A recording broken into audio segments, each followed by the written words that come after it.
Հանյանը այնուամենայնիվ հայտարարել է հացադուլ եւ հրաժարվել է որևէ ցուցմունք տալ Հայաստանի եւ Արցախի դեմ։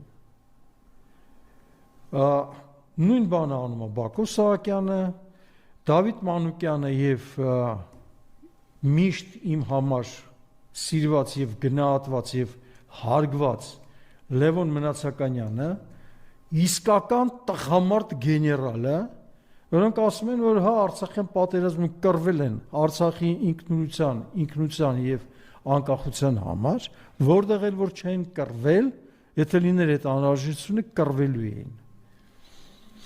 Այսօր բացի Արայիկ Հարությունյանից իրականում, որը էլի ցուցմունք չի տվել, բայց ներողություն ա խնդրել Ադրբեջանի բնականից, ժողովրդից, հա, մեր մնացած ռազմագերիները պահում են իրանց հլվոր դիմանալով այդ խոշտանգումներին։